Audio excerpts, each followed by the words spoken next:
Jai Guru, welcome. We are so blessed that we can think and talk about and not waste away the very precious time. Every minute, every second, every day, every hour is counted. These youth forces champion, a lot of work to be done. But in this work, we can only do the work when we know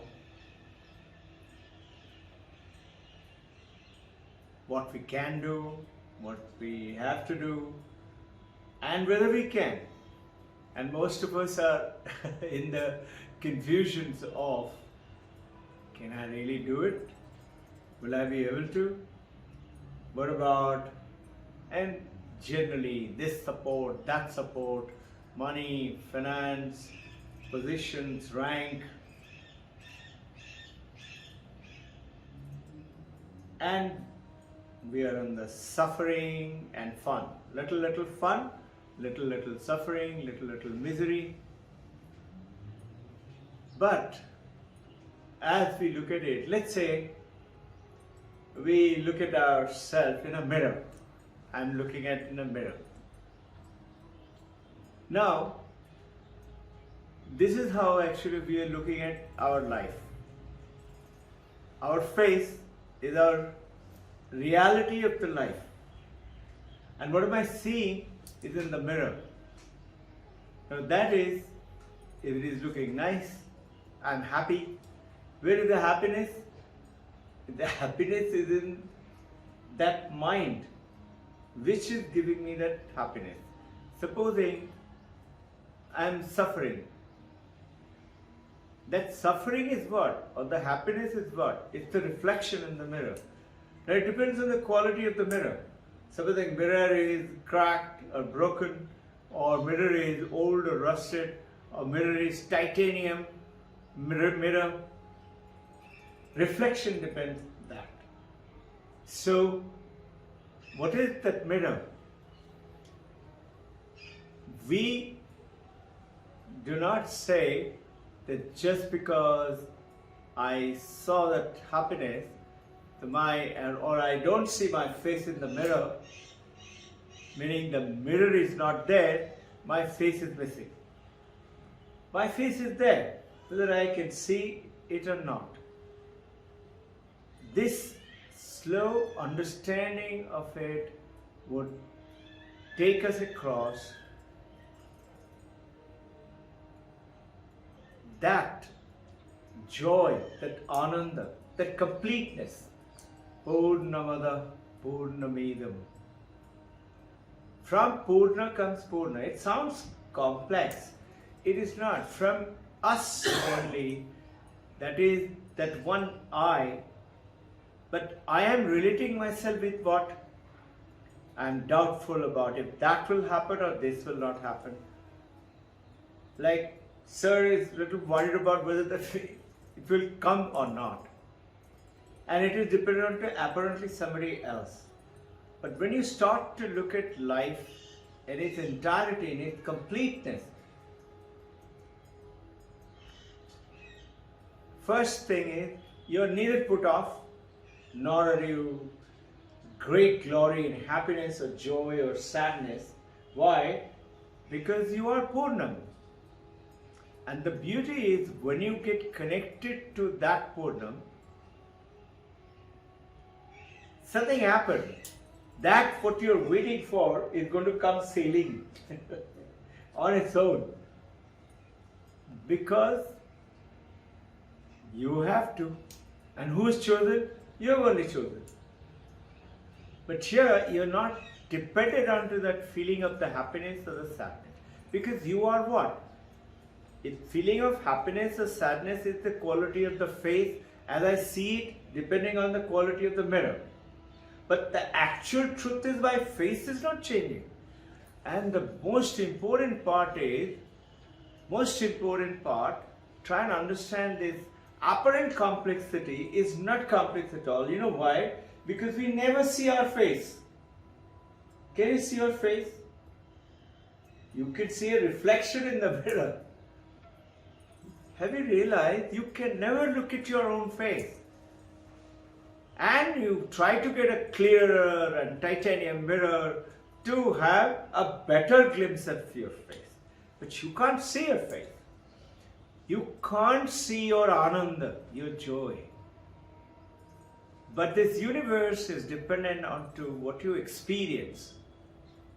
What is experience? As per Vedantic, I'm going to go through a little bit of fundamentals today. A beautiful, clear day, lovely sunlight, and there's a beautiful prasadam is waiting for us at the sea. The Divine Mother Sharada is with all of our prayers. Some of the fundamentals, and then we will go ahead. I had some questions and answers. The questions came from on the ultimate truth of the session which we did. This is what I'm saying. The fundamentals of the ultimate truth is not known to us. So, let us first see, we talk about Vedanta, Upanishad, Shastra. And all these are there, they would be there in the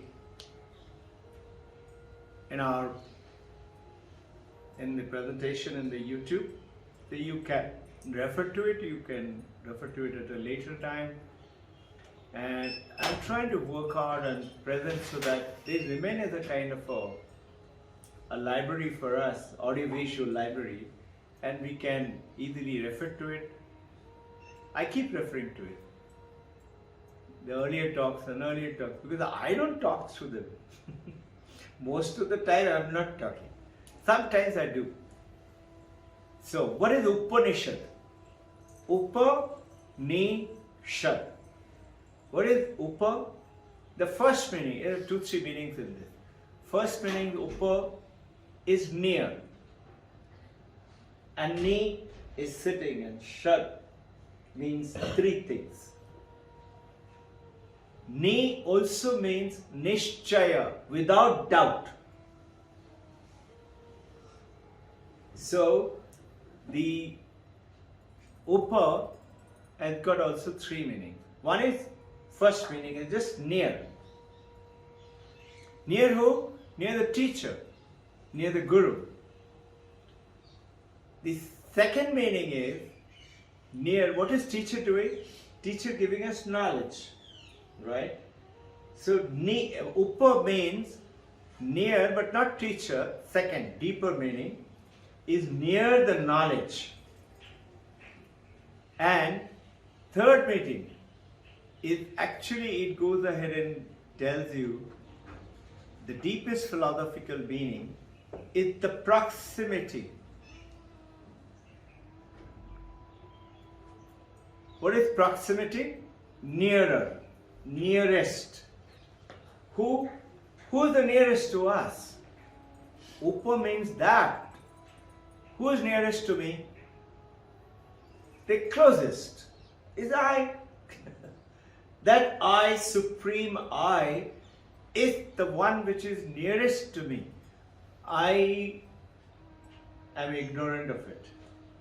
I am only knowledgeable of my this name, body, form, time, space, function. This so-called measurable with the 5 senses.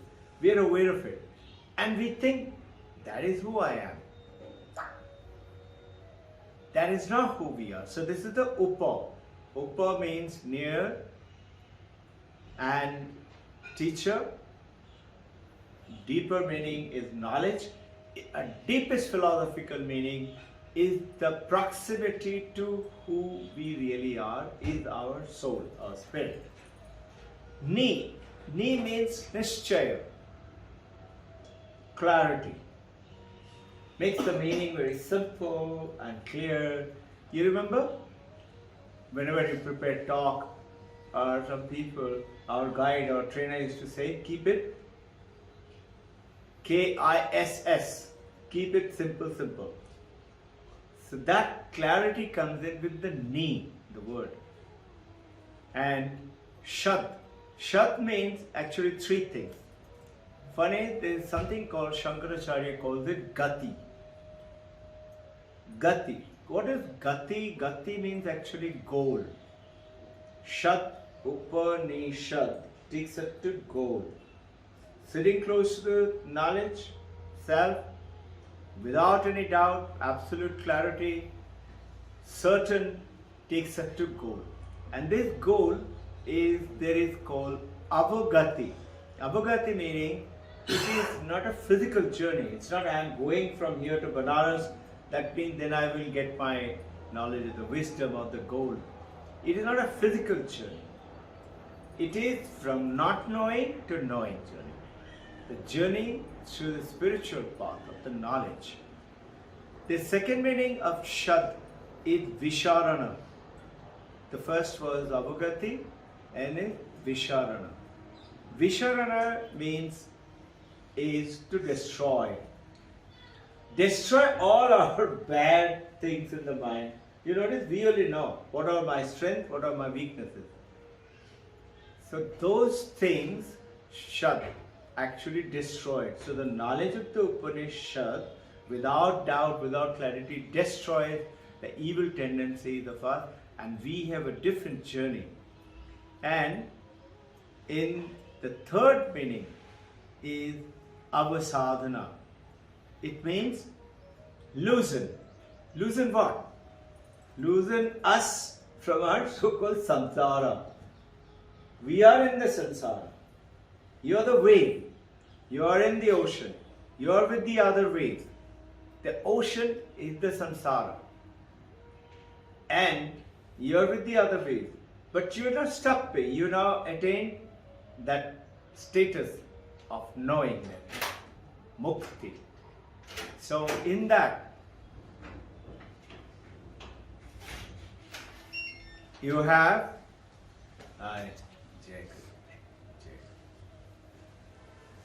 you had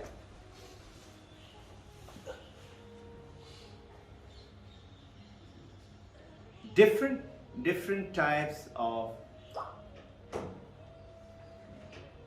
mukti. One is Jivan Mukti.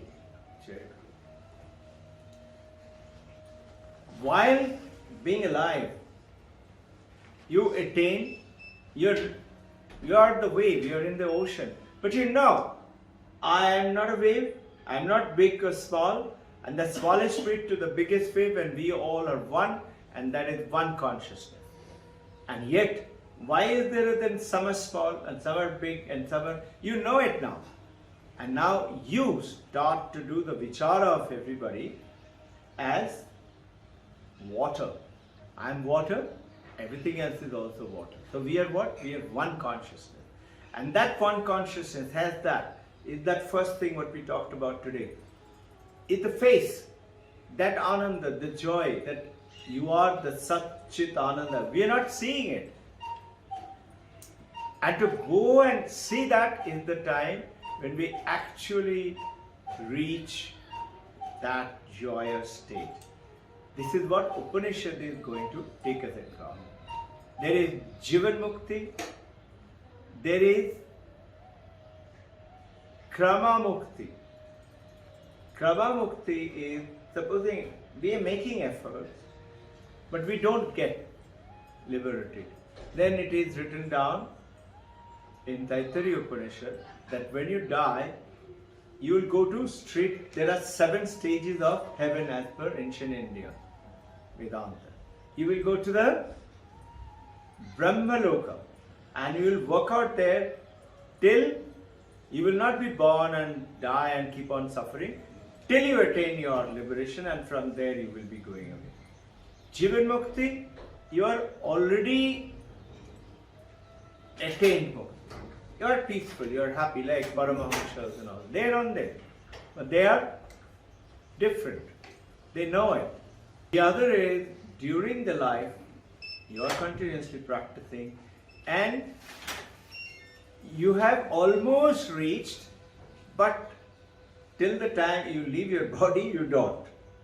So when you know that I am going to, you are peaceful, happy, you have attained. You have not attained Jivan Mukti. Jivan Mukti is you are attained the liberation and you are working for everybody, with everybody, without any getting confused and things like that. So how do you all do this? How do we do this? Attain that status where you're going to reach that level where at all moment you are that Purna.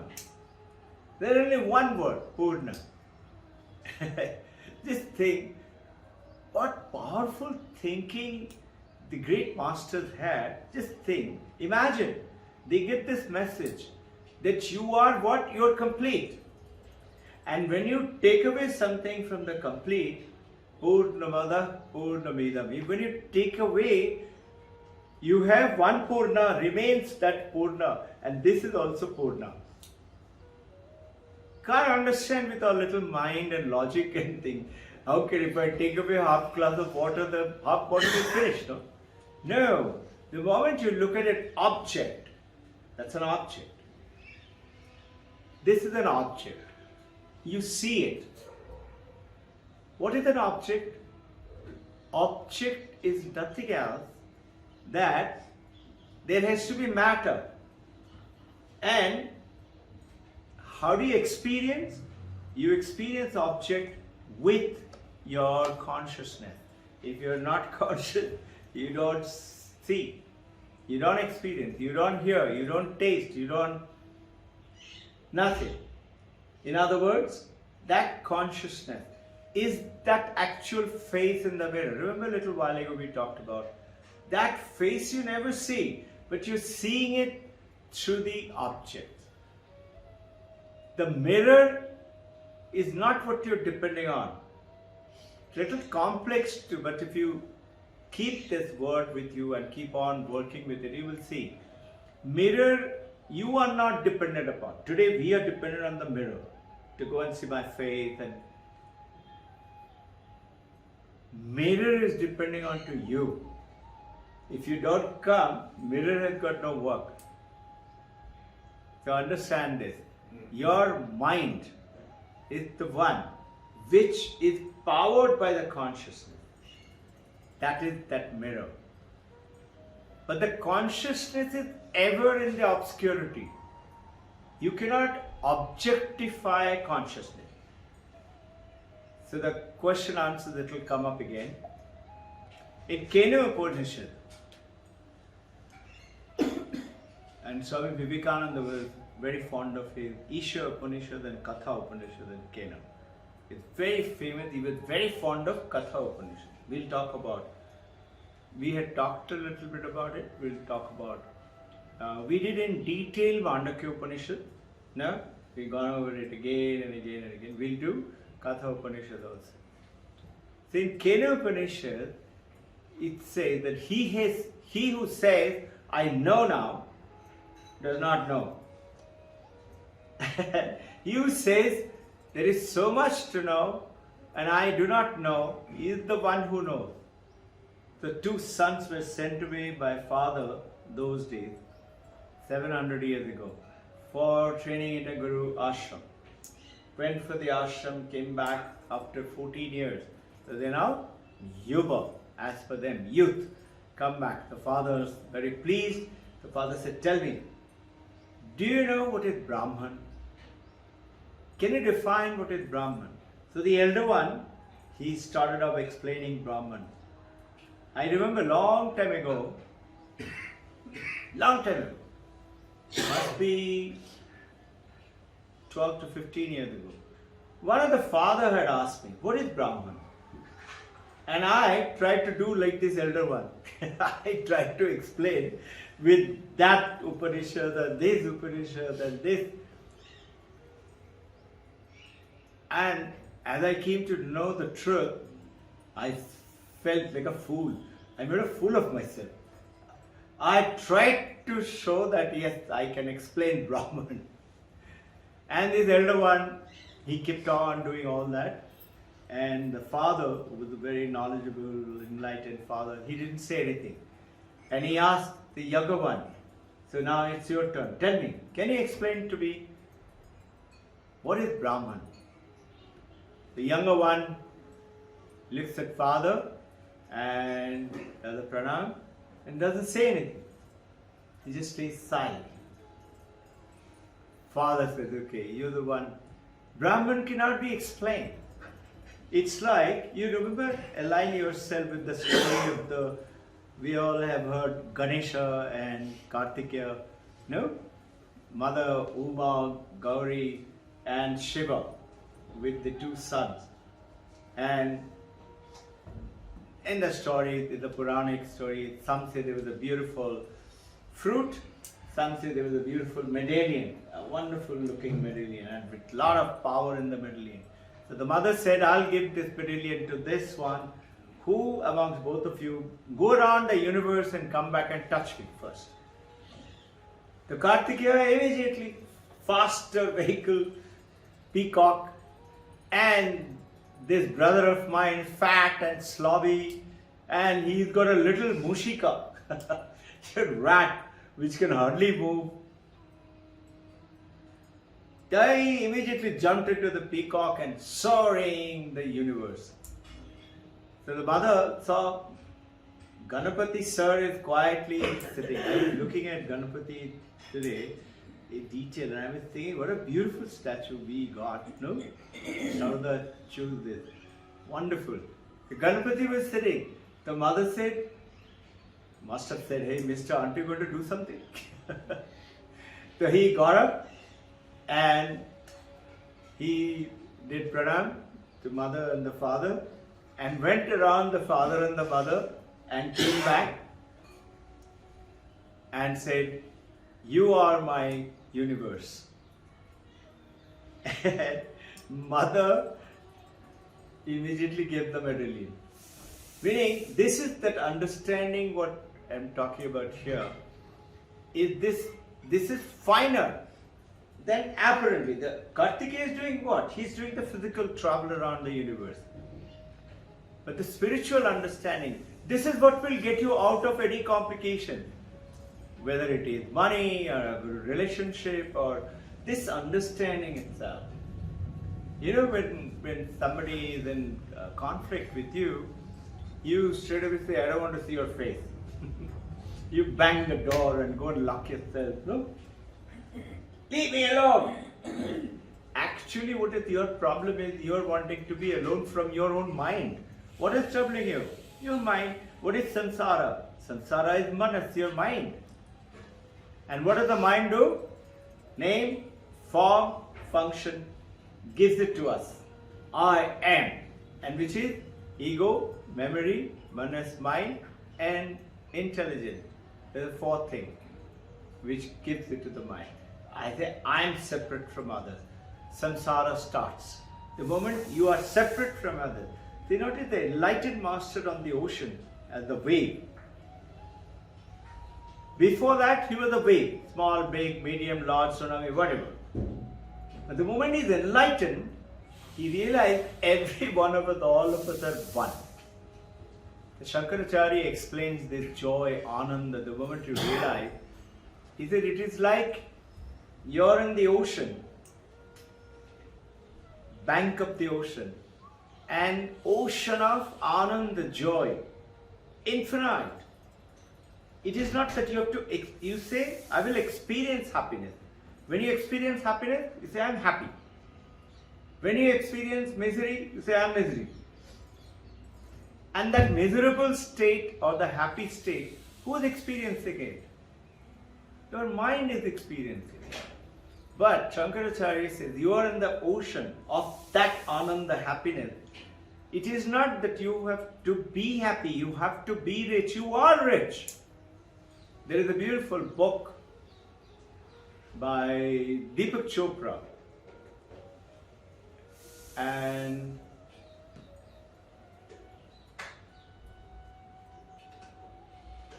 Seven Laws for Spiritual Success, and in which, in the introduction, he says that abundantness, meaning no shortage of anything, is your nature. All you have to do is get aligned to it. The moment you get aligned to it, you'll be surprised. Same thing will happen. so easily and peacefully. I'll give an example. Ira and Meda, they had to go to Germany, correct? And they had Persian passport, Iran passport. And they take a lot of time, 2, 3, 4 months or something. We sent it 3 months before. 4 days to go, Germany. Everybody else's visa has come. There were, I think, 13 or 15 students were going and 2 teachers. Yeah, 13 students and 2 teachers. Everybody's visa has come, Ira's and Veda's not come. And these both the champions are meditating every day in front of Babaji. And say, Babaji, please do it, please do it. There are so many events like that. You gain the control in your hand. You are the controller. So they were praying the way I talked to them. They were sincerely praying.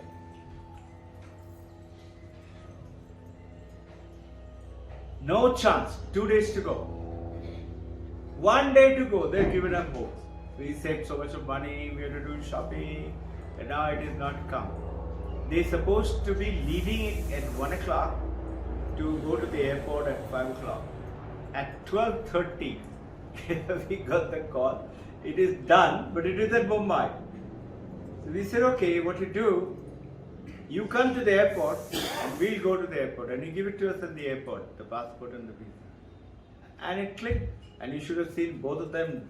The moment just through the security gate, just ran inside. They didn't even say bye-bye or anything. So thrilled. So, what you have to do is to understand who we truly are and get close to it. So that's why I'm going ahead. So you are not a person who lives eternally. You are that eternal existence itself. Sat. Have you ever realized no object, no matter, like our body, doesn't leave the earth? Have you ever heard this? Think about it. Any object, any matter, doesn't leave the earth. It does not.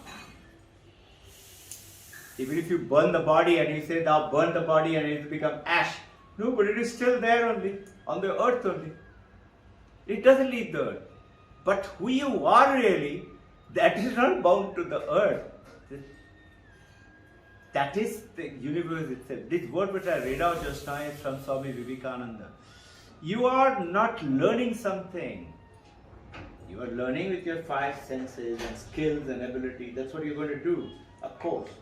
But if you know all along that I am not learning something, I'm not gaining knowledge, I am the knowledge.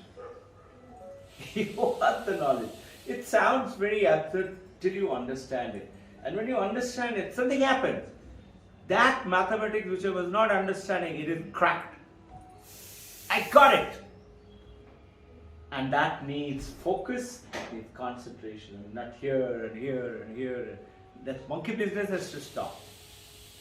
That monkey business, who's doing it? Not you. It's your mind is doing it.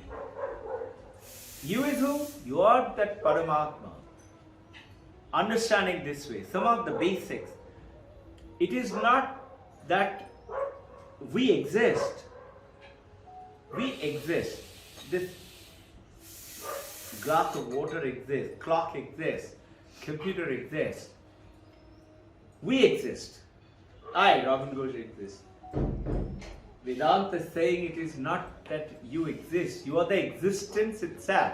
We will come to it in the question answer a little more detail. So, how does the clock and the glass exist? I give my existence to that to experience the glass. Now, sounds complicated, but think of it, Vijay. What am I giving existence to the clock for it to exist? If I am not conscious, I am unconscious or I am in coma, can I give existence to the clock? No. And consciousness and existence are corollary of each. They are not two, they are one. I have to be conscious to experience existence with my consciousness, with a matter, with an object. They are little fundamental we are going into this. So, it is not I am happy. I am the happiness itself.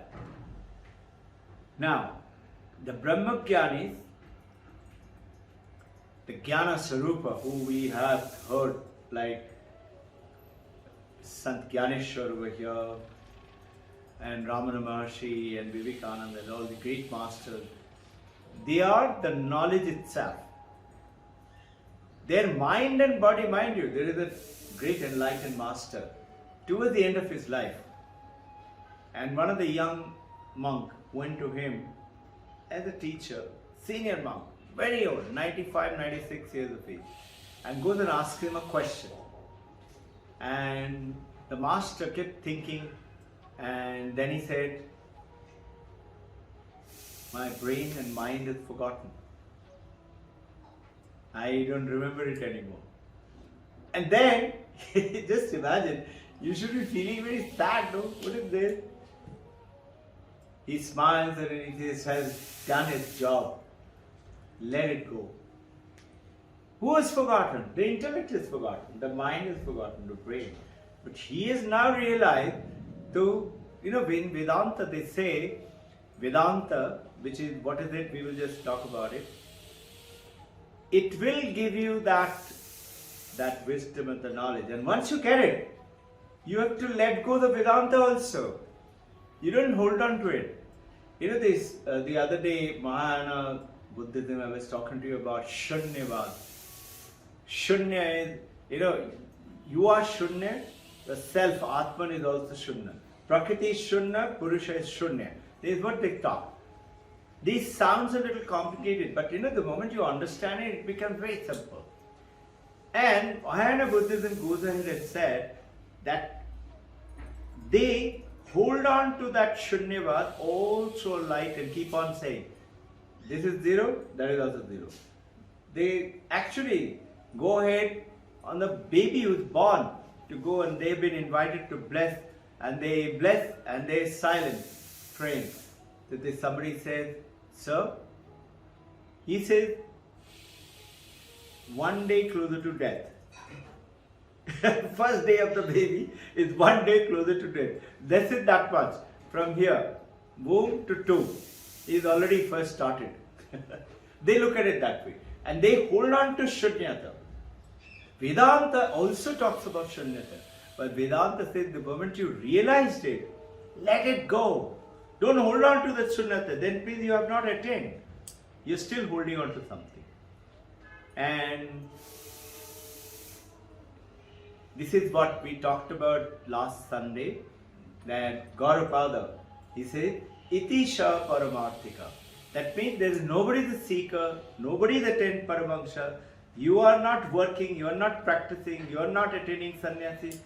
How can you be attaining? You are already that. Do you have to do something to become a human child? You are already that. Do you have to do something to become a man? No. You're already one. That's a physical thing.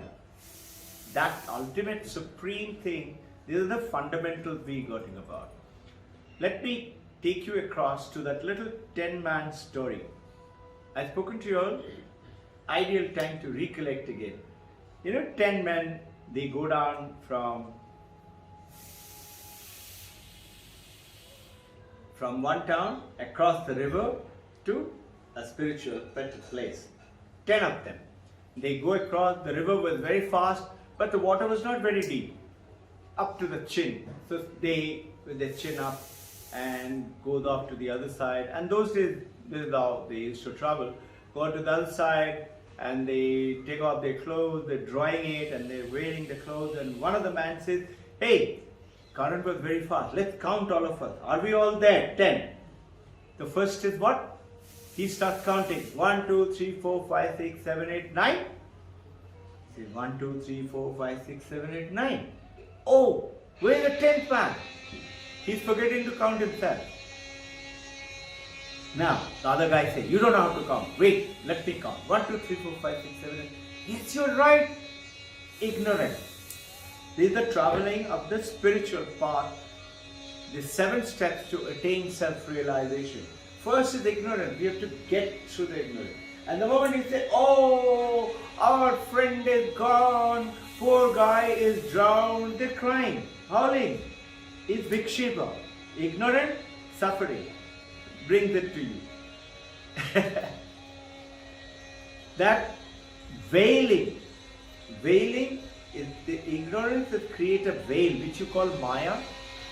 Because of the Maya, I cannot, and because of which I am doing vikshepa.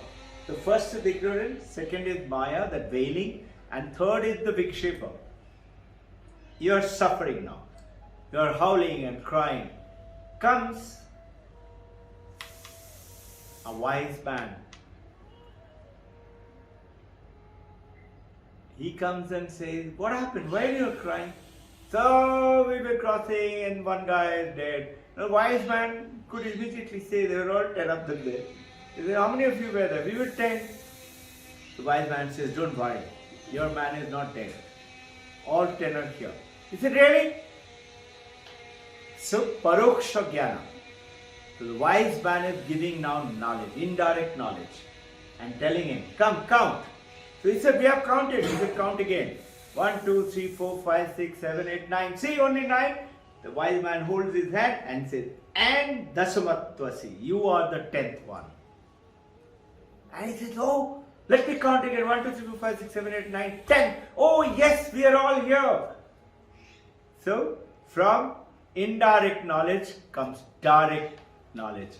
And they are called aparoksha jnana. We have done aparoksha son. This is that indirect knowledge to direct knowledge. You are getting the direct knowledge. And then this is the 5th state now. 6th state. The moment you know, oh, we are not dead, suffering is gone. So what do? You rejoice now. You realize, who am I? Now you're almost there. And he's saying, wow. So, duksha nivritti. Suffering goes away. Why? Because you realize, I don't have to attain happiness. I'm the happiness itself. Only thing I've forgotten. And I'm looking at a little condition. It is not that Paramahamsas do not have broken hand. They say, yes, the body. You and I are blessed with a beautiful body and a mind and a present. We are working through this apparatus to attain what we want. Our goals, our desires, our dreams, our vision. You should do that. You don't have to run up to Mountain Himalaya to attain what you have to. You should go to Australia and go and attain whatever you have to. But remembering all the time that purity, that truth, holding on to that ethical manifestation, honesty. These things, I don't tell lie. When you hold on them, you will see these things will come sailing to you. Come and pull your shirt. Hey, I'm here. And it's oh, I was just waiting for you. There was another case. Again, this time Germany, and this time all girls. Students were going. Again, 3-4 months before we had applied. 5th of July was their journey. 27th, 28th of June. Suddenly teacher comes and says, sir, I don't know if you remember. Sir, their visa has been rejected. I said, why? So they have given no reason. Just said insufficient data. And rejected. And it was a Saturday. So you should talk to them. They're all broken hearted. So Shraddha ma'am and the teacher brought them and they're feeling like that and broken. So what is this? We were not going and we were all very excited and they were to go for I think 2 weeks. I said, you give it up? He said, what else, sir? I said, come on, you're a victorious kid. Don't give up. You pray and you ask for it. So Saturday, Sunday I couldn't do anything. Monday I tried to dig out. How can I contact them? I didn't know anybody. Where they were going for the course, I rang up that lady and I got her. And Bertha said, if you talk to the High Commissioner here in Germany, Berlin, maybe he can help. I said, give me the number. He gave me the number. I contacted and naturally his PA came. I said, see, I'm president of Sunset School. I'm calling from India. My children are supposed to come to your country. It's an exchange program. How come you are refusing? Can I talk to the counselor, the commissioner? She said, let me see. And strangely, he corrected me. And he said, when he heard my case, he said, okay, let me see. I said, there's student, what's wrong? What data? What data do you want? You tell me, I'll give it to you again. So, he said, you contact so-and-so at Mumbai consulate. I give a call to Mumbai. I'm forgetting the name. I have the names also. When I contacted the Mumbai, he didn't come. A PA came, and PA was an Indian girl. I told her, see, this is the case. She said, sir, I will go and speak to him. And he doesn't attend all this, but I'll try. I said, see, they're school children, come on. She went. I got a call back at 3 o'clock that, sir, please tell them to resubmit. The Sharada Bank immediately told all the students, come on, go ahead and resubmit straight away. Tomorrow before 1 o'clock it should be submitted. That means now it is about 29th of June or, no, 29th was a Monday. And then I think it was 1st of July or something like that. So they all went to submit it and they were thrilled. And they were calling up and said, sir, we have done it. I said, you're monkey, all you have done is just submitted the passport. You have to wait for the visa. Just imagine, 5th they had to go, 3rd I got a call, please tell me to come collect the passport, the visa is done. Just see. So what happened? When I called them all, they said, sir, 5th early morning, some 2 o'clock or 3 o'clock is the flight. That means 4th evening we have to go. Can we go tomorrow and collect it? Can you imagine now? They're now bartering. We'll go, pick it up and then go to the airport. So I called them up. By the way, when they said go and deposit the passport, the visa section, VHF, VFS, VHS, no? They don't accept it. I have to talk to them. I can't get through to them because they don't receive telephone calls. You know, huge barrier. I rang up that girl again. That girl said, okay, sir, you bring it to the embassy and give it. So these girls went to embassy and submitted it. I mean, it's such simple thing and yet sounds unbelievable. This is what I'm talking about. You are not poor. You are not suffering. We are only becoming ignorant of it. And that's why we are in. Wherever it is, whatever goal that you have to attain, you have to think of it. You have to work for it. You can't just say, I'm connected, now it will come to me. It's not going to come.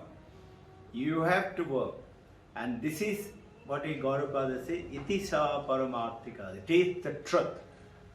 And this is the ultimate truth we talked about. And 5th says, overcome suffering, duksha nivritta. 7th state, ananda prapti. You are the ananda itself. You are not attaining ananda. You are not getting ananda. You realize I am that joy itself. I am that water itself. I can't see my face. My face is my consciousness. I cannot objectify my consciousness to experience my consciousness. You experience the consciousness through object. I see a mountain. How? Light falls on it. The light comes and projects an image. The mind recollects when it receives from the brain. The senses send to the brain. Brain sends to the mind. And the mind, how does it get that image? Till today, Western world can't find out.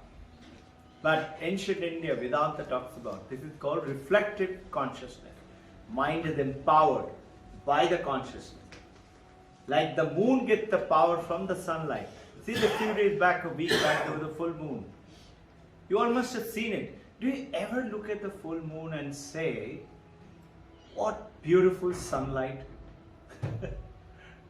We never think of it. So what do you mean sunlight? It's moonlight. But if you look at it technically, now you know, oh yes, moon doesn't have its own light. But we never think of it this way. Just like that, you don't realize that you are the light itself. You are the sun. And this is what we do in the meditation, that light. And this is why we introduce the Gayatri Mantra. Gayatri Mantra is actually, we call it Gayatri. Gayatri is three, same mantra is three names. Gayatri, Savitri, Saraswati. I didn't know that till I started studying it. Rig Veda, it talks about Gayatri Mantra is from Rig Veda. Gayatri. It talks about Gaya, a tree, takes you across all suffering through the supreme knowledge. Savitri, whatever complexity that you have, that you want to attain, it's called Savitri. And Saraswati. Saraswati, Saras is river. Is that river in which you are attaining that knowledge. So it is called Saraswati. That Gayatri mantra is that Saraswati. So it is called Saraswati mantra, Savitri mantra and Gayatri mantra, all three.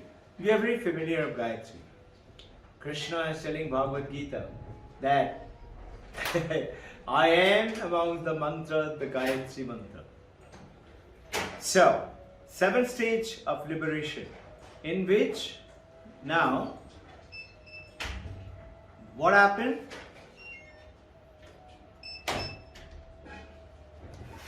Couple of things that you need to, as you are young or middle-aged or journey or whatever it is, you have to keep it clarity. That ethical manifestation, stop doing anything wrong. And you know very well, your consciousness will tell you, this is not correct. Which is in turn empowered the mind. But you say, chalta hai thoda sa. No chalta hai.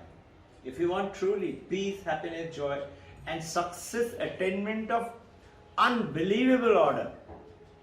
And the beauty is, you were craving for chocolate. And now suddenly your cupboard is filled with chocolate. All Swiss chocolate and various countries' best chocolate. You suddenly find your desire for chocolate is gone. It's there. No. Usha ma'am is wanting a cup of coffee Sunday morning, but too lazy to get up.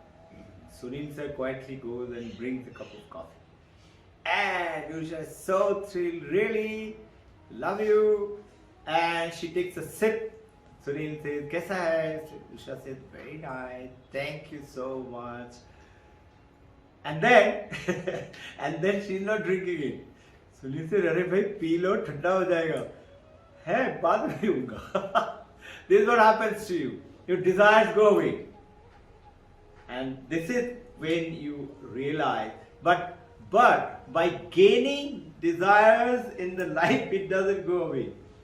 What happens is, it is like putting ghee in the fire. The more you put it, you see the yagna, how the fire comes up, it increases. So what is you? Detachment. Won't you? This is what I call Viveka Vairag. Viveka is what? Knowing what is right and what is wrong. So Vicharana, self-inquiry. What do I do in the self-inquiry? Shravanam, listen. Listen with absolute attention, focus attention, listening. And then Mananam. Mananam is, did I hear the knowledge properly? Did I hear the text properly? Did I get it? Did I get the meaning? What you're talking? And is it real for me? Or it is just an intellectual knowledge? Otherwise what we do is intellectual knowledge. Till the time you feel it, like you know you're a man or a woman, you know you're a human being, with a doubt. You know I'm a boy or a girl. It's a physical thing, but you know it. Who knows it? Your mind knows it. How does the mind know?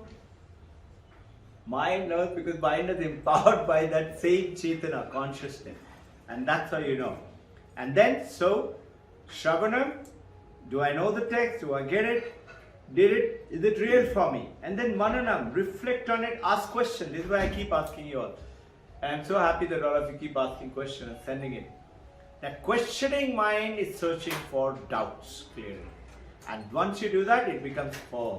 That is called Nididhyasanam. And then you meditate on it. And it becomes yours. This is called Tanumana. This is a term in the Vedanta. Tanumana is what? Training of the mind. You're training the mind with this process. And this is from Varaha Upanishad. What I talked to you just now. Shravanam, Maranam, Nididhyasanam.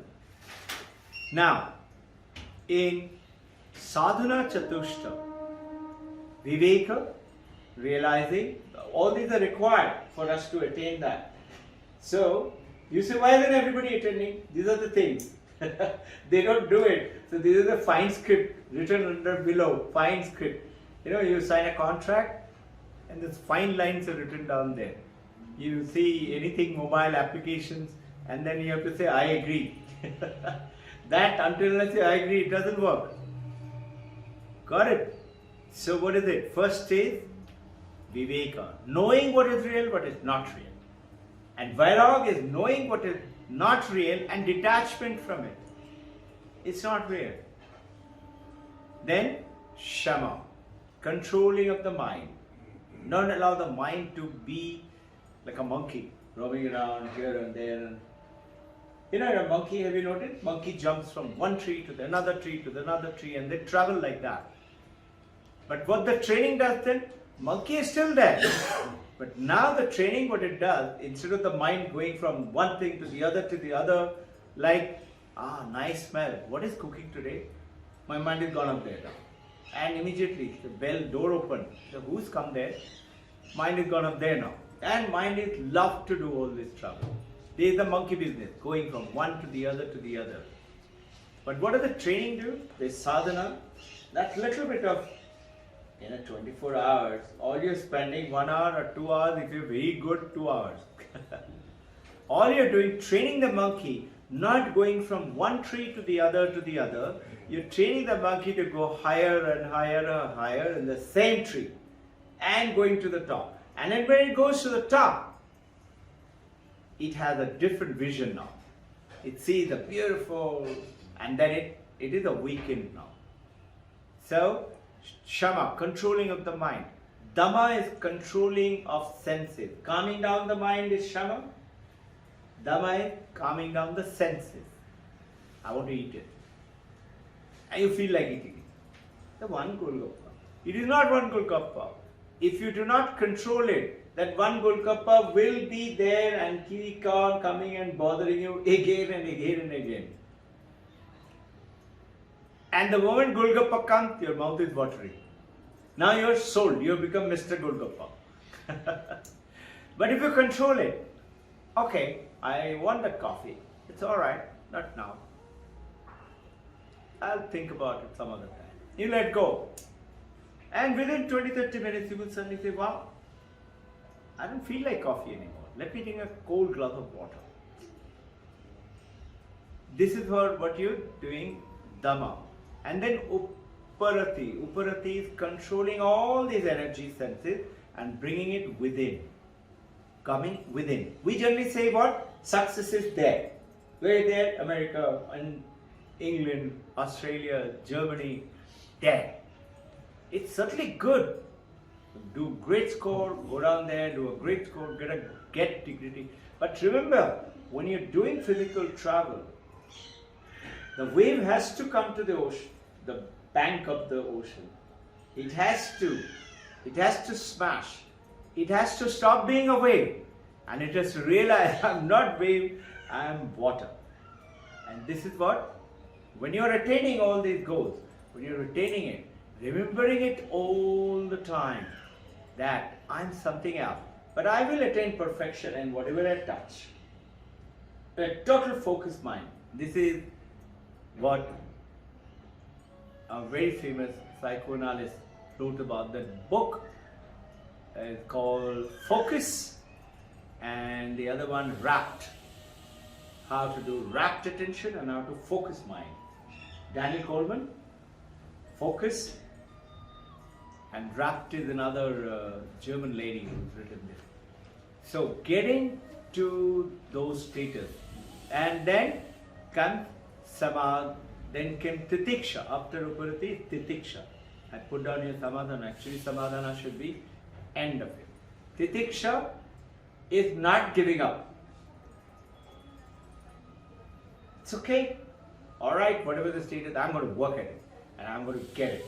You did? You got it. That is Titiksha. After Titiksha is Shraddha.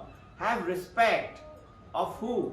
Of the knowledge, of the teacher, of the surrounding, of the medium, and on your own self.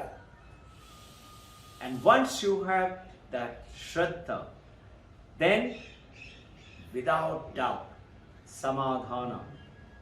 Control all assets and practice towards that desired goal. And intense desire for liberation, or other words, attainment of the goal. That is called mumukshattam, mumukshattam, mumukshattam. Ultimate desire. There are a couple of things which we talked about. Now, what is Upanishad? You heard, you know Bhagavad Gita, and you heard Brahma Sutra. What are they? They call Vedanta. These three are Vedanta. Vedanta means Upanishad, Brahma Sutra, and Bhagavad Gita. And there is another which are called introductory to the Vedanta, just for your knowledge. And these are Dvigdishya Viveka, Aparukshanubhuti, and Vedanta Sara. Those are the three. Last bit of this little bit of going through is the names of the Upanishad, 108 Upanishads. But out of them, 10 Upanishads are considered to be, and these were chosen by Shankaracharya himself, and he's written extensive Karika explaining those. Upanishad with Karika. And then on that, people have written further, and they call Bhashya. So, making it simpler and better. And each one has got a different perspective. Same Upanishad, same statement, somebody else said. Like, I'll give an example. Shankaracharya, you've heard about it, we keep talking about it. It says, Brahma Satyam Jagat Nitya. You've heard it so many times. You'll be shocked and surprised. I was when I did this reading and so thrilled. Paramahansa Ramakrishna and Vivekananda says, Brahma Satyam Jagat Satyam. How can you say Jagat Nitya? Your husband, your wife, your people, your world, your bank loan, everything is there. How can you say it is mithya? It is not true. It is not correct. So, what does he say? How can it be that these are true, these are correct? It is very simple. Who's created this Jagat? Jagat is what? God is everywhere, no? God is in everything. God is created there. So if God is created it, how can it be false? It is there. But only thing, know it. Like it is that Shankaracharya's thing. What he wanted to say, you remember I talked about Vivarta and Upadhi, that is watching a movie, right? Remember the orange juice and the orange and the water?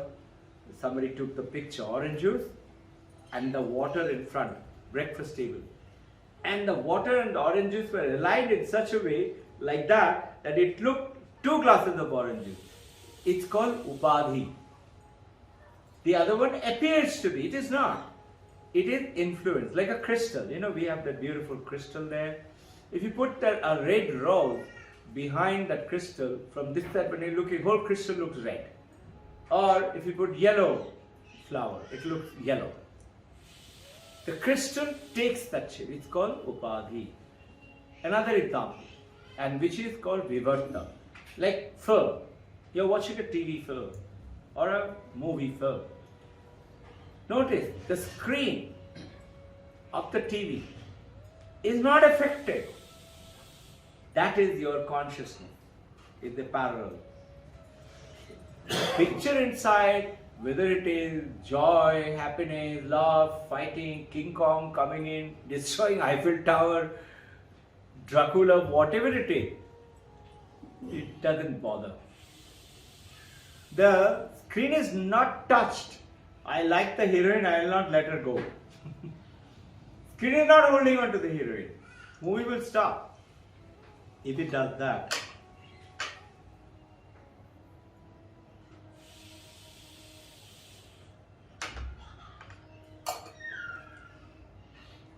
So, that is called Vivarta.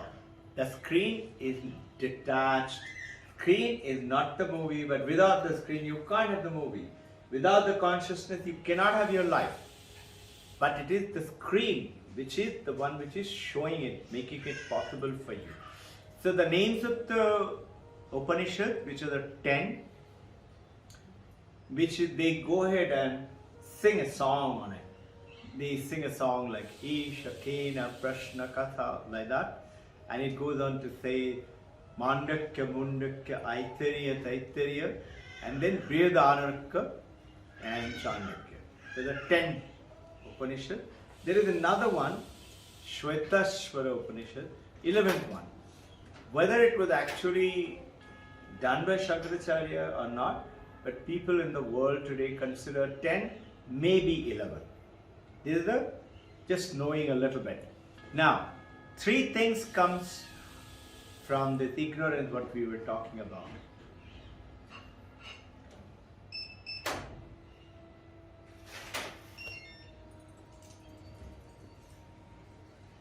This we did last Sunday. I'm just revising it over, and some of you may not have been there. So, this ignorance from ultimate truth, the ignorance brings up into three problems. Shankaracharya is saying what? He's saying, na kamo, na artha, na dharma, na moksha. Remember? I don't want desire, kama. I don't want money. And notice, kama, artha, and this is what we are actually striving for, no?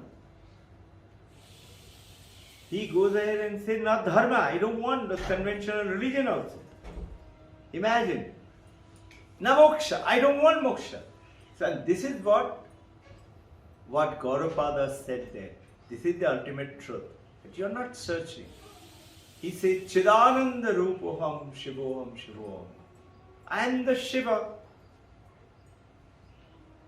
There is one Bhakta who was searching for Shiva. Staunch devotee, and kept on praying. Shiva, you are not showing me. And one day in the dream, Shiva came. Okay, I will be present for you tomorrow. He said, how would I know that you have come? He says, look for the headless man. Remember? Headless man. I am there. The guy in the next morning looking everywhere for a headless man, and you can't find anywhere. And then he says, have you realized you don't see your own head? And then he started to realize, oh, this is me. This is me only, meaning Shiva is in me only. Shivoham, Shivoham. Chidananda Rupoham. And what is it? First ignorance problem is Didibhisha. Didibhisha is desire to live in this body and continue to live. Don't want to give up this body. And hold on to the body. This comes from ignorance. Somebody came and told Ramana Maharshi, sir, your favorite disciple so-and-so is dead. He says, okay, why do you want him to hold on to the body? Let him go. The body, take it. You know, Paramahansa Yogananda's brother, elder brother Ananda is there in autobiography.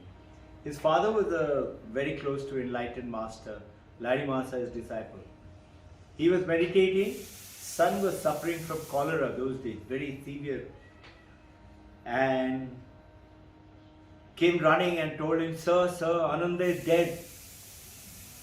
He didn't even get up from his meditation. He said, take the body, go and burn it. That's not Ananda, it was his body. So this kind of a realization, you will say, this is bad, this is very bad, insult. But they have realized, and they are not insulting, they are still holding on to that, their understanding, not getting influenced. Sometimes you may have to play along with that, it's okay. Knowing within yourself all the time that I'm doing it, but I know it is not. I'm doing it for to please my husband, my wife, my children, my parents, my neighbors, like that. So, Didibhisha. Second is Jigyasa. I like to know everything. What is that? What were you talking about? I like to know everything. So, ignorance is what? You are the knowledge itself. If somebody's talking about something, what do you want to know it? It's okay. You're the knowledge itself. So you're the knowledge itself. When you work with that, you will certainly find Mother Saraswati will come to you when you're writing the answer. Something will happen. If you practice those and focus and concentration, professional world, student life, or any field, you will certainly find the answer comes to you. How does it come? Why do you want to know how does it come? But you can discover it from you only. It's yourself. It's not out there. It's from you. But it happens when you get rapt attention and focus. with ethical manifestation. That's very, very important. The moment you say,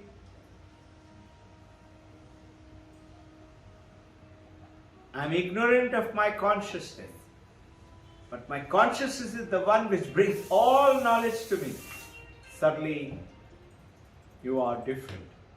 And then the next comes is bubuksha. Bubuksha is enjoy things of the world, desire, greed, I want this, I want that. Without that my life is gone. And you get iPhone 14 and within no time suddenly you find iPhone 16 has come now. iPhone 14 is gone. It's not even 1 year. It's gone. So I want to enjoy everything. These are three things come because of the ignorance of knowing who we really are. And at the end, what happens is you get that. If you can understand these three errors, you attain, Vedanta say, mukta. You attain liberation. While being in this body, in this life, living over here, continuing to live, but you're different now. It doesn't mean that you don't pay attention to your family, or you pay more attention to your family now. Because why more attention? You're not expecting anything. But you're doing it. And they will say you become very saintly now. You will see this will happen to you. So, going on to Brahma Satyam Jagat Mithya. I told you Brahma Satyam Jagat Satyam. Why is it? So, this is called Vivarta Vada. This Brahma Satyam Jagat Satyam. What does it mean? It means that the Brahma itself has created the world, my husband, my wife, my daughter, my son, my children, my neighbor, that poor guy, that dog, that plant, everything. So now what happens? When I look at God within them, I see God in everything. How can I be fighting and quarreling about small things? I say it's okay. You like it, take it. Somebody comes in, what a lovely shirt you're wearing. You like it? Okay, I'll give it to you. You take out the shirt and give it. Somebody will say, hey, I just bought your shirt. There's a girl whose mother was very fond of pencil. And she wanted daughter to us. So she used to buy 5-6 different kind of pencils, Staedtler and Apsara and all that type, and give it to the daughter. And she will bring it very proudly, show it to everybody, showing up and writing also. Very nice, intelligent girl. But somebody named Tarun will come and say, and the girl also like Tarun, can I take one pencil? She said, take it. She will give it. So one day mother came and said, I want to know who is this Tarun. I said, why? The Tarun took my pencil and it is going on. Every time I replenish it, every time it goes. So I want to talk to the mother. I said, listen something, think for a second. Do you like somebody, if you go and say, I like this, and they say, you really like it, take it. Would you like somebody like that? Or would you like somebody who says, you like it, very nice, but I can't give it to you. This is mine. Who would you like more? She smiled and she said, I would like the guy who will give it to me. I said, look, your daughter's got a beautiful nature. You have gifted it to her. Encourage it. Supposing you spend 30,000 rupees on pencil for till 20. Maximum you'll spend like that much kind of a money. But you're creating a giant of a girl who would say that the world is yours, I'm here to provide it to you. I'm not a doormat that you walk around me. But it's okay. You like it, take it. You will suddenly find everybody will come take like the children. What do the great masters say? See, what does Vivekananda do? He went to Paramahansa Ramakrishna and said, why don't you do something? Go and talk to mother. Tell her she listens to you. I can't see my sisters, brothers suffering, my mother suffering with no food. He was going around searching for a job, couldn't get a job. He wouldn't come back home because if he comes back home, he has to eat lunch. He knows there is no lunch and mother will be paying. So he used to drink water from the road tap. And mother would not eat lunch. She knows Billu is not eaten, so she would keep it aside. And when he comes, he said, "This is for you." He said, "Mother, what about you?" "I had it." "Don't tell lies, mother. Come on, we'll share it." So Vivekananda. So he went to Ramakrishna. He said, Ramakrishna said, "I cannot tell. I do not do all those things. You go and tell. Go and ask.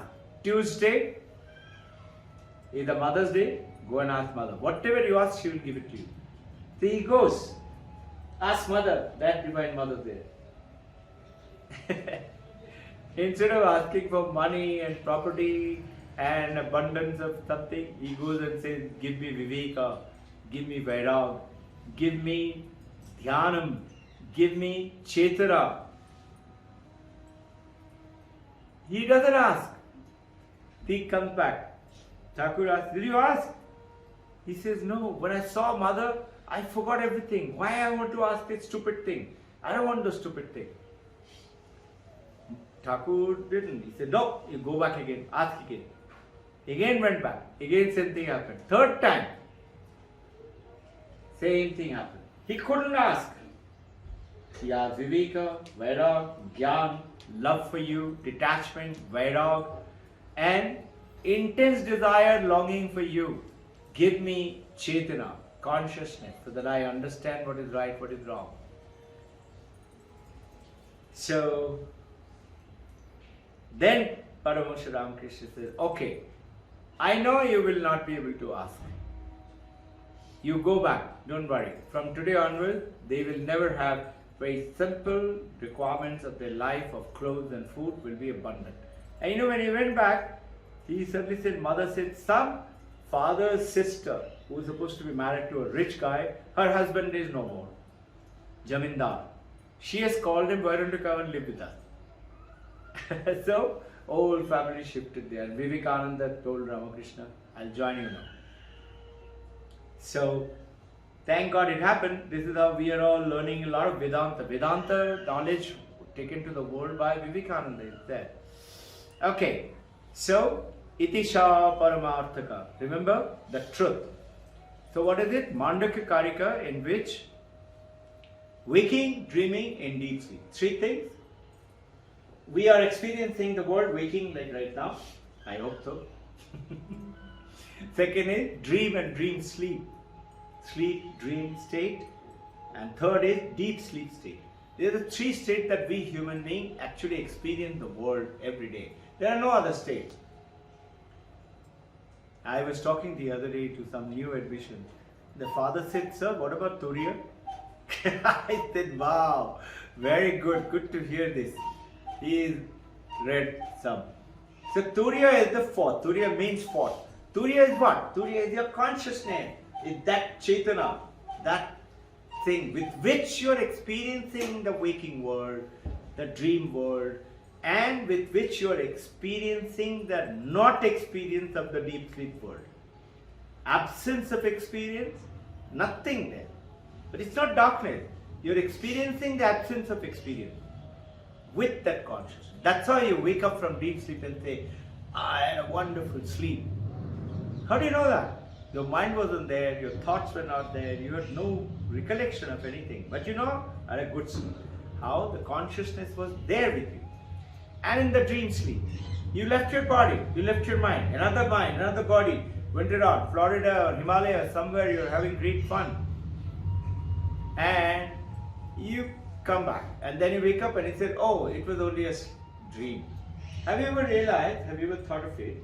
Supposing you were driving a great car in the dream, or attending that special medal, gold medal for the course that you're doing, you're dreaming it, okay? Or you've been eating some cookie, you've eaten one cookie, you wanted to eat more cookies, and suddenly you get out of the dream.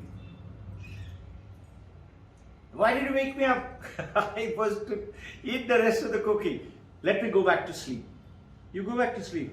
You will never get back to that dream again. That dream is gone. It doesn't mean you won't dream again. You will dream again, maybe something else. And it depends on the state of your mind. So, Waking, dreaming, deep sleep. Mandaka Karika is telling the fourth one is the Turiya, is the essential, is the ultimate one. So through the Turiyam, it is appearances in the fourth one called the Turiyam. The three states. I am just revising over what we did.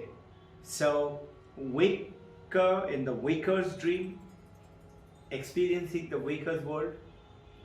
Dream, sleep, dreamer is experiencing because of the consciousness, the dreamer world.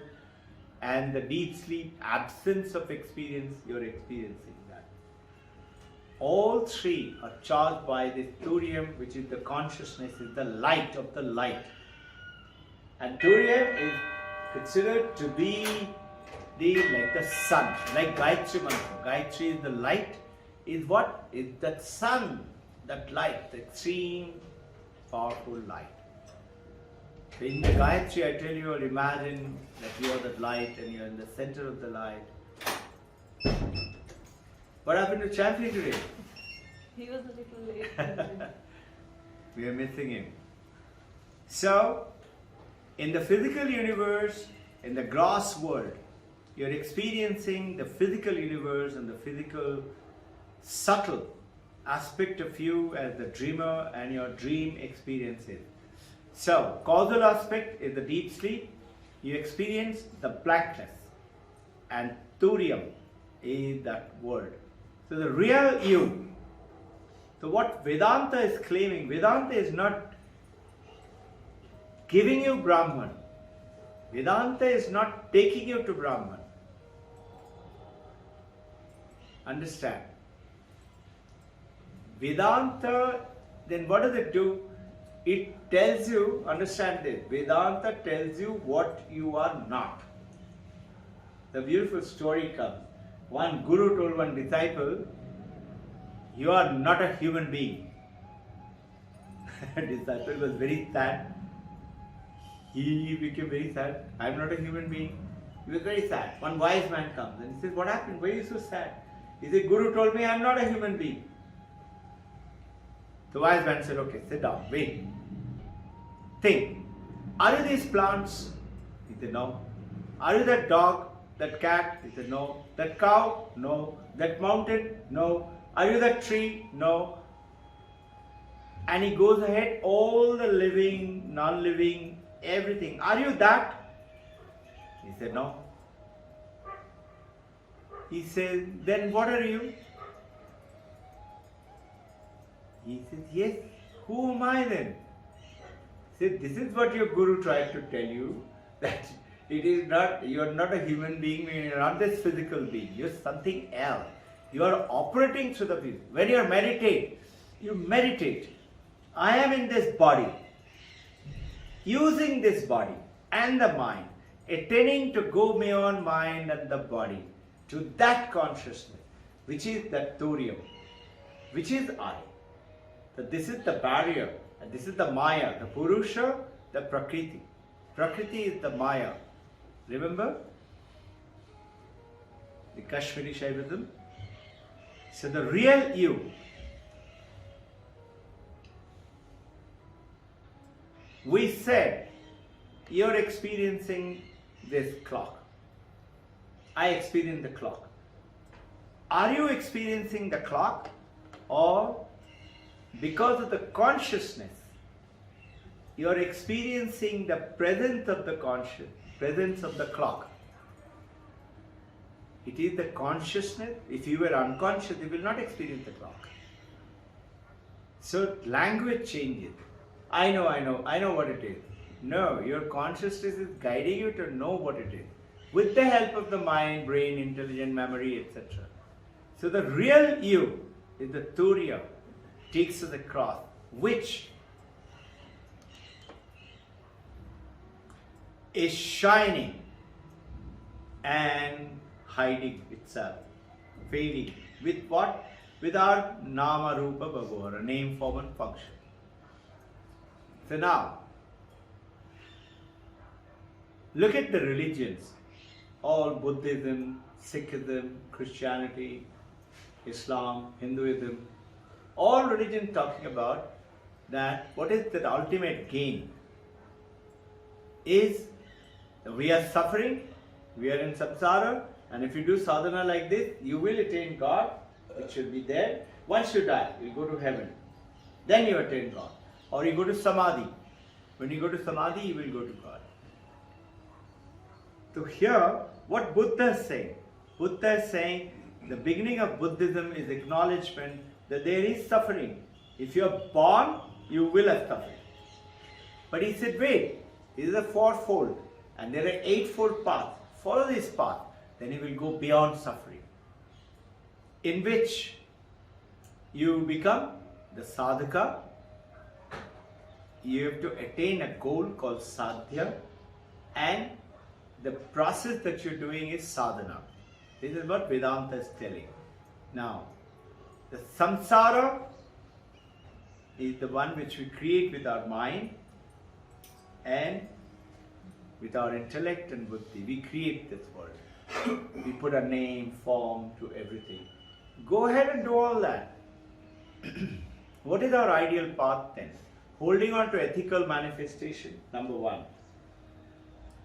Without ethical manifestation, it is not possible you attain anything. Anything. We say, no, you have to give bribe, you have to be fraud. You'll be surprised that how beautifully it works out when you hold on to that ethical manifestation. And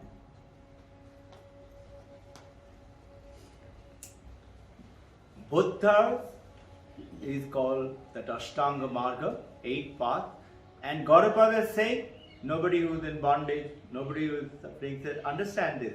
There is a different religion, but so simply, he's saying because nobody who is a spiritual seeker, nobody who is practicing spiritual practices, what are we doing then? He said, you are already one. All you're trying to do is to find out that, discovering yourself. That's it. And going ahead, nobody who is mukta. How do you explain that? How do you understand it? Very simple. Like a pot, pottery pot. You're making a pot, potter. So that pot is being made. Somebody says, what is this? You say, it's a clay pot. You say, okay, where is the pot? He said, I'm holding. He said, where is the clay? He said, clay is everywhere.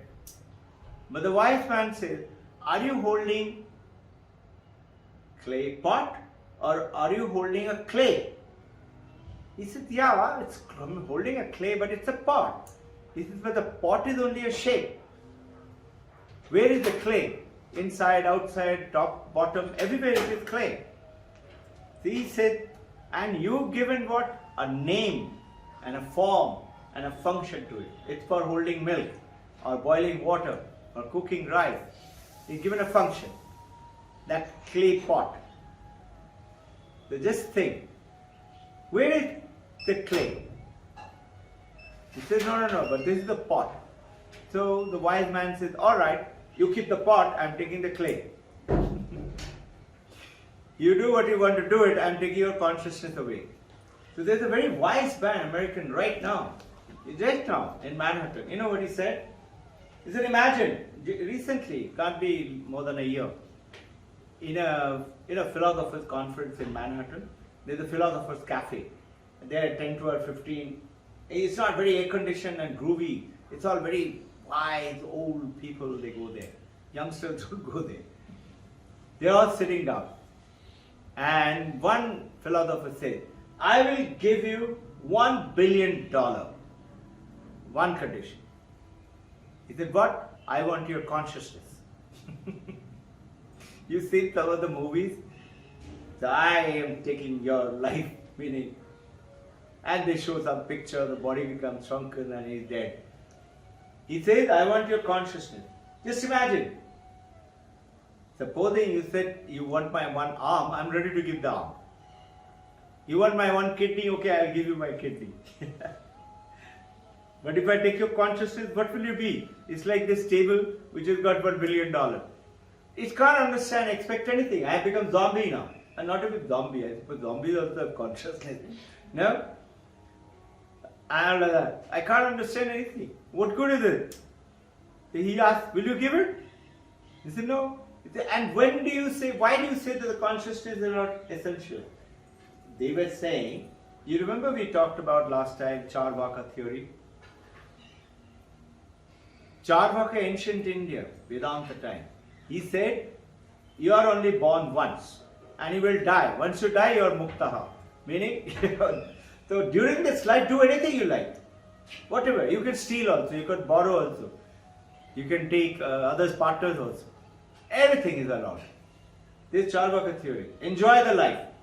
I talked to you all about some such, you have these people who don't believe, total atheist. They say there is only one life. Right? That one life. Just enjoy it. Squeeze the orange, telling Vivekananda. Oh mug, squeeze the orange. Enjoy the life.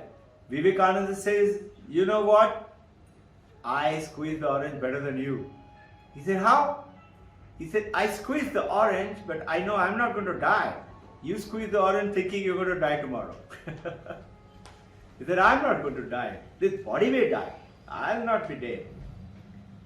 There's one scientist goes and tells the philosopher, sir, we don't need God anymore. Philosopher said, really? He said, yes, I've created life. Come to my lab. The philosopher goes with him to the lab.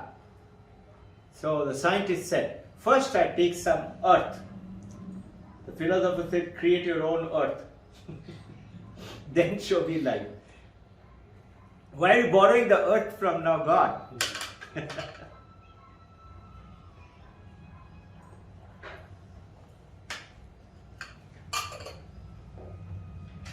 So, Advaita said, Sat, pure being, Chat, Chit.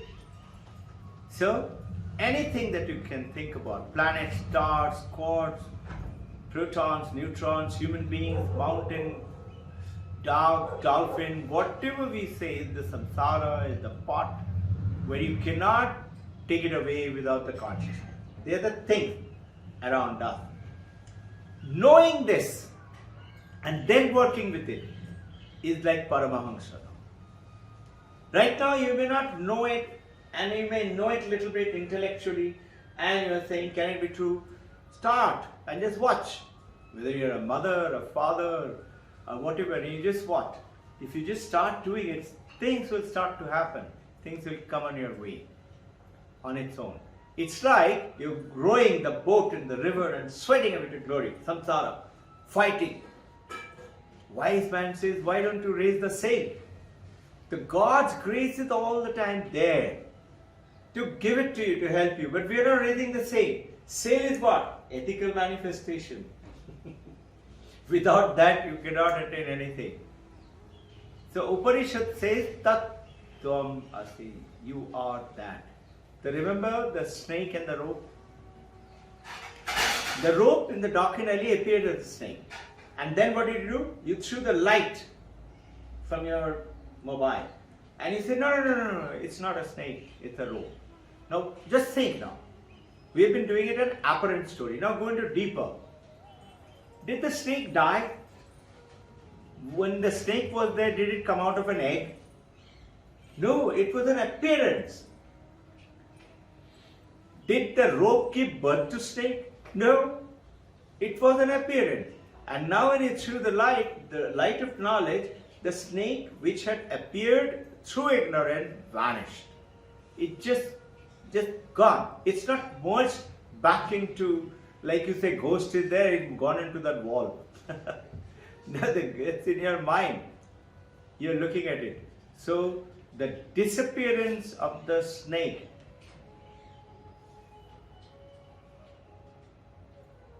the mistake gets corrected. So, out of consciousness, Advaita Vedanta is saying, entire universe which we are experiencing, how are we experiencing? Out of consciousness. Without that consciousness, you can't do anything. So why don't you focus your life into that consciousness, with the mind, with the intellect, with the practices. focus yourself onto that consciousness. And you cannot objectify it. You say, now I experience consciousness. No. You still yourself, calm down, and you will suddenly find. You will see, you will experience.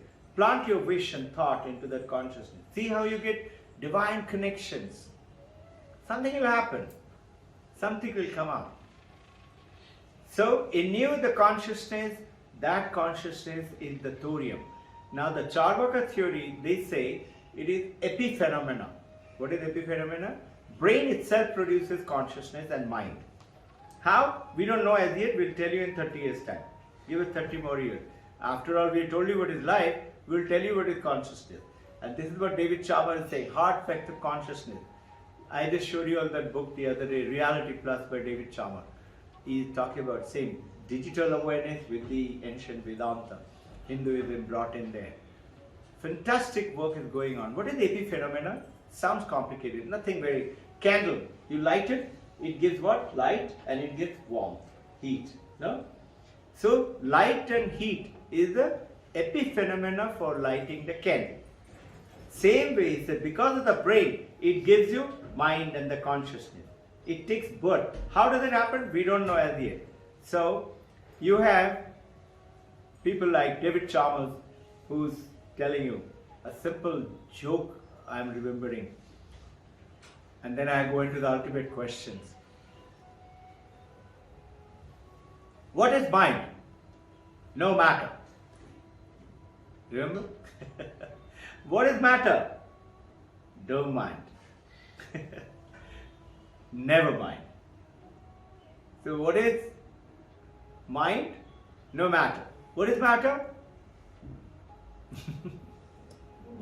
No mind. Can't explain. They get caught into all this. The ultimate truth, the questions and answers, after this last talk, we got this question. How does the Vedantic standpoint compare with the scientific standpoint of the Big Bang? Very powerful question, no? Very nice question. You and I say Big Bang is the creator of the universe and things like that. So before we go on to it, first let's look at the material universe. This material universe which is there with us. The star, the planet, our earth itself. So, and what really exists and consciousness is a byproduct, is the Big Bang talks about. Like the brain creating epiphenomena. Now, they say matter organizes itself, slowly it formed and came out of the water. This is how we have studied, right? And it forms life and the universe and system and brains and mind and consciousness. This is what the Big Bang theory talking about. Sudden explosion happened. And in this, which you are as a sentient being, as a being who understands, who realizes, who experiences it, he says the mainstream that science today would still subscribe to this, that it is because of the combination of something with a chemical, a Big Bang took place and a life form. And it kept working with itself. The matter itself has created the consciousness. Object has created subject. Drishya has created the drashta. You understand? I am the seer. I am experiencing. But who has created me? Is this object has created me. This is what is the science talking about today. So, new atheists we have, I told you, Dawkins, Christopher Hitchens, Daniel Dennett, Sam Harris. They all say life is only one. You're born and you're dead. These were they're very learned, very educated philosophers, scientists. They say, no. There's nothing after life. So live this life alone. How would the religion take place? Religion, anytime, the moment religion is, there is after death, there is a life. Because of which you are working now. No? And which you call it heaven or hell or whatever it is. This is what? So, they are talking about that whatever the senses perceive, it comes into the brain, to the mind, and we understand and experience them.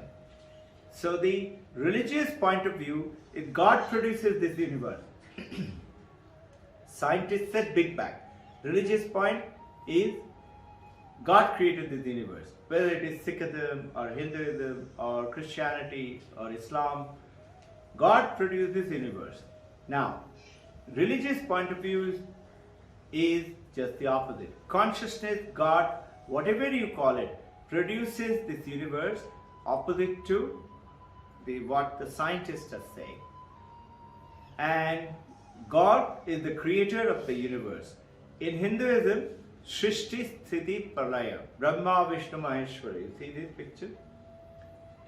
So, projector of this universe, the sustainer of the universe, ultimate dissolver of the universe again is God.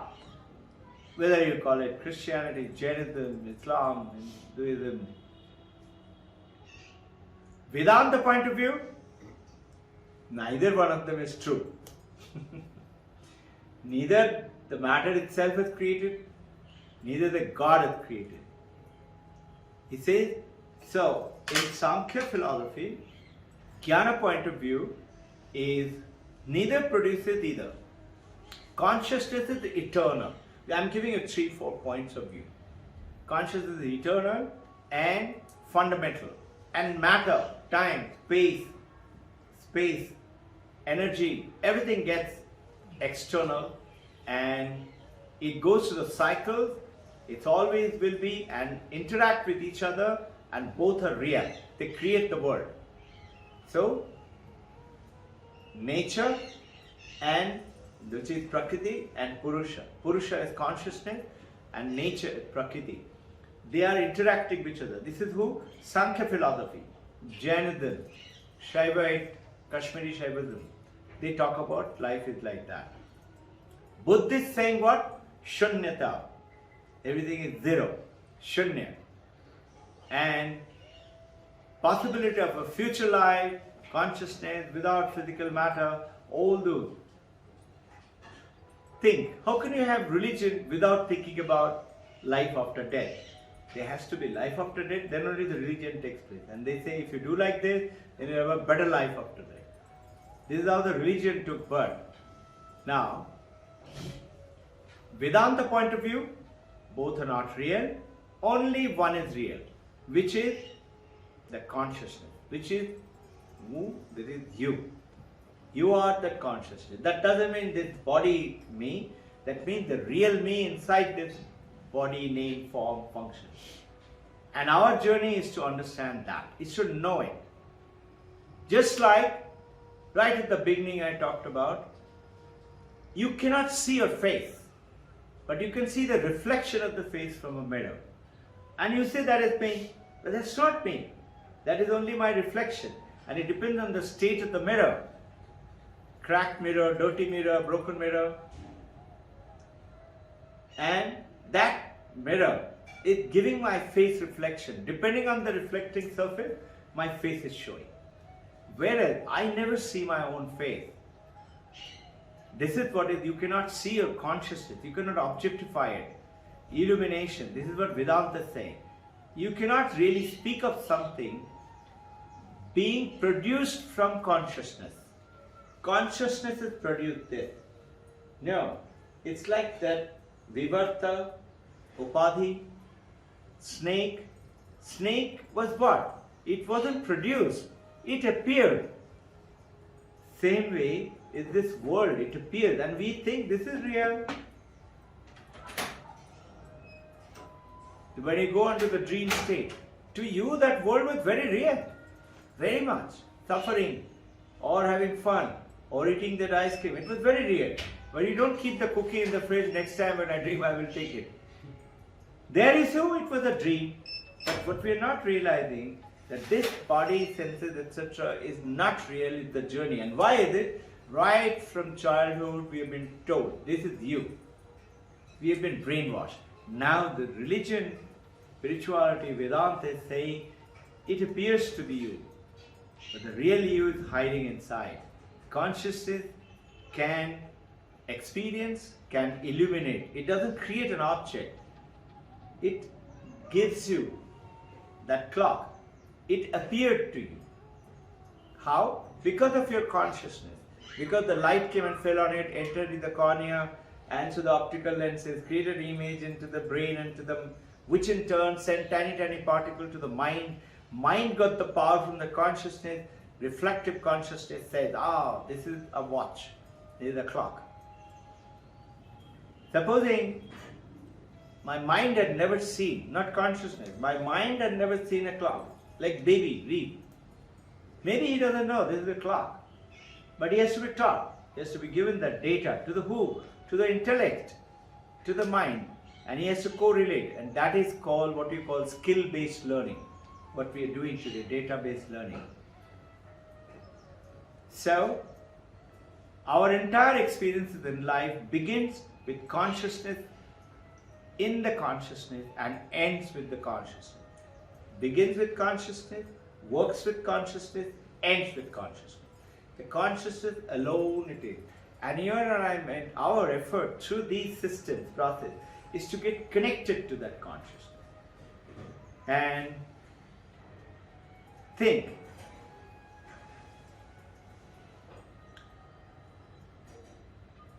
A clock or a phone, it's just in my consciousness as an experience.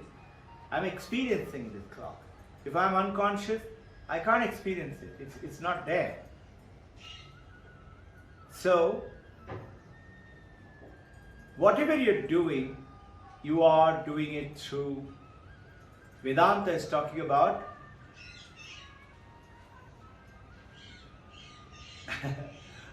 in Hindi, some Himalayan master is saying, Anubhav se shuru karo, jad se nahi.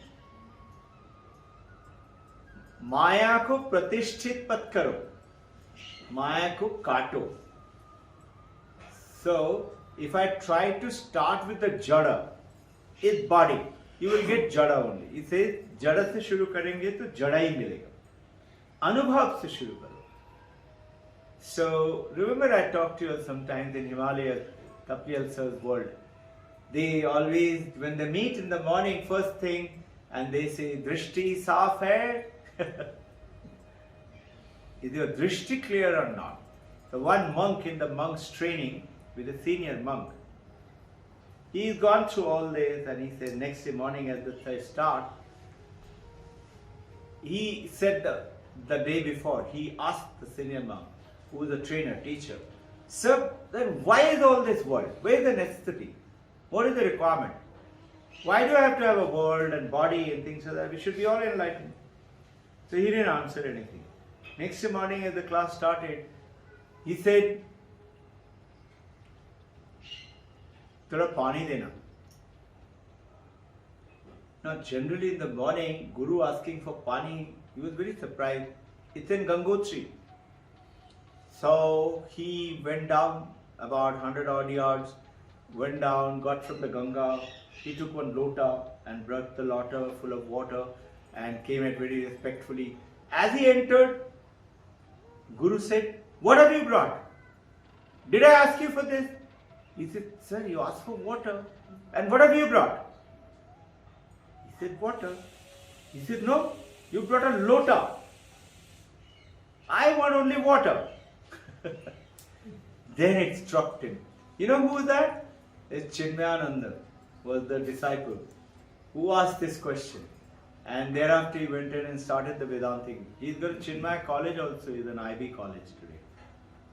So, the whole thing is being experienced in consciousness. What Vedanta says, that stick to the truth. Don't stick to half-truth. Half-truth is not understanding this. The truth is that Chaitanya alone is you and I have to get aligned, for which is the understanding of the Upanishad is taking us to absolute clarity, sitting close, to the wisdom, to wave off, dilute our ignorances and wave off and take us to the truth. So, whatever we are experiencing, we must realize all the time that it must include. What does Advaita do? It reduces everything, all objects, all material universe to only one, to you. which is you. It's the consciousness. Whatever we are in the world. So now when you see your family, your life, your things around you with this awareness, then you will see that the Big Bang talked about as a matter which evolves itself. Which other religion, I talked about Buddhism, Sikhism, Hinduism, Christianity, they all talk about different. Jainism. Jainism is even more senior than Buddhism. Buddhism about 2,500 years old. Jainism is almost 2,800, 900 years old. 300-400 before Buddhism. They are also very powerful, very nice.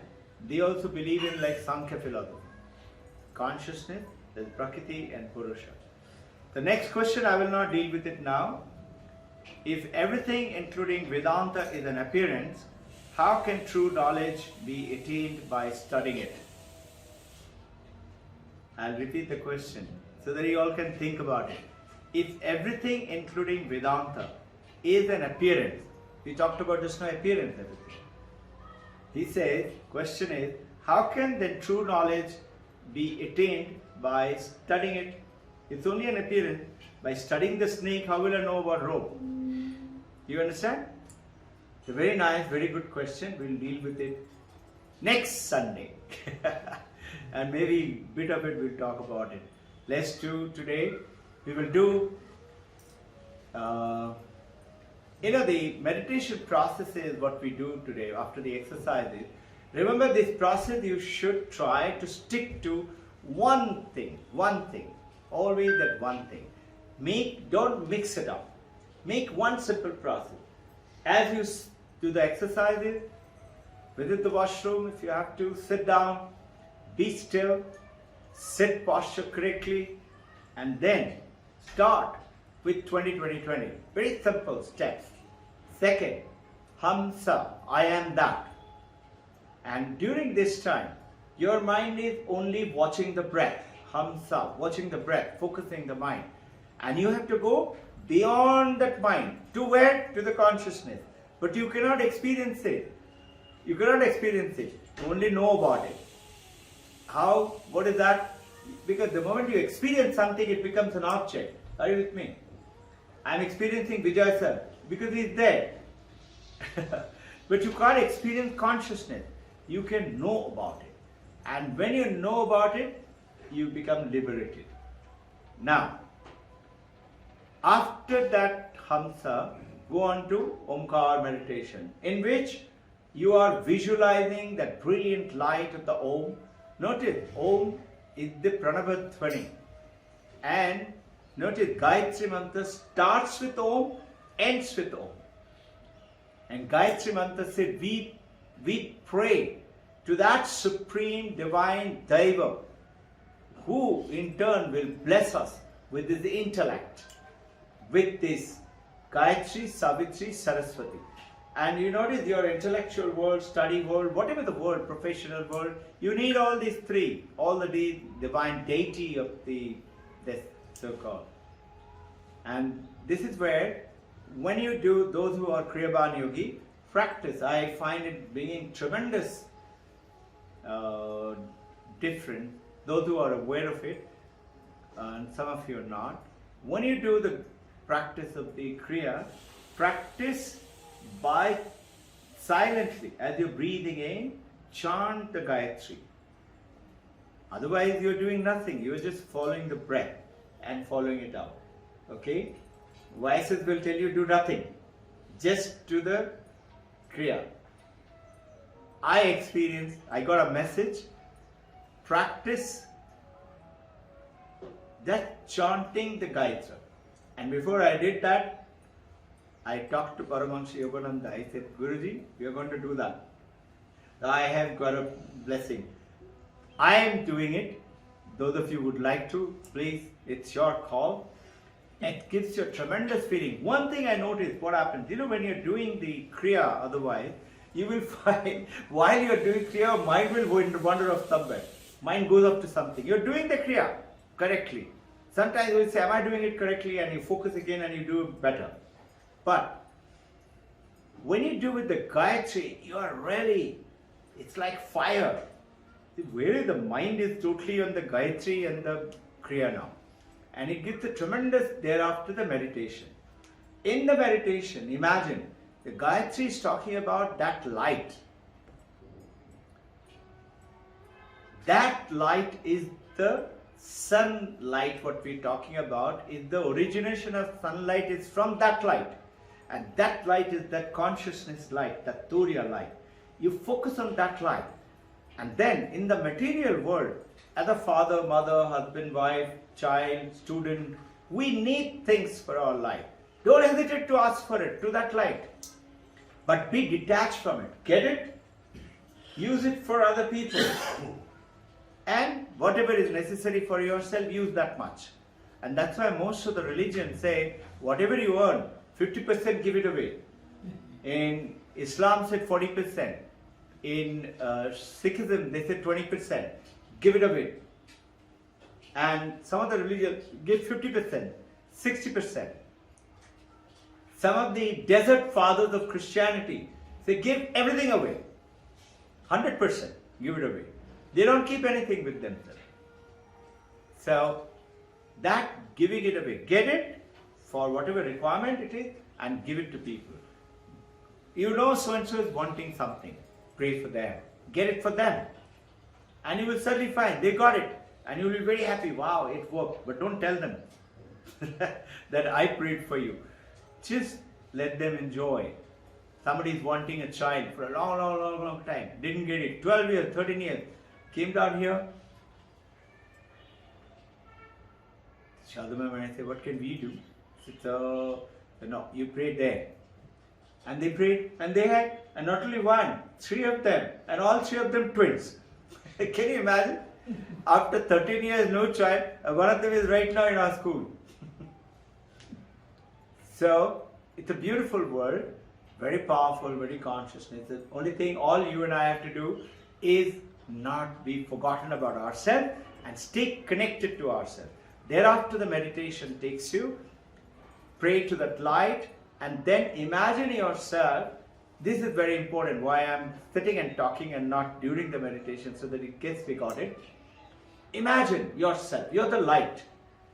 You are the Chaitana. Imagining, okay, you are not the body. I'm using the body, I'm using the mind, I'm using the name and the form. To do that sadhana, you are the Chaitana. And in front of you is the river of life, with all your experiences that you've had, your relatives, your mountains, your holiday visits, your experiences, your earning money, your bank balance, your knowledge is floating by. Your husband, wife, parent, grandparent, they're floating by.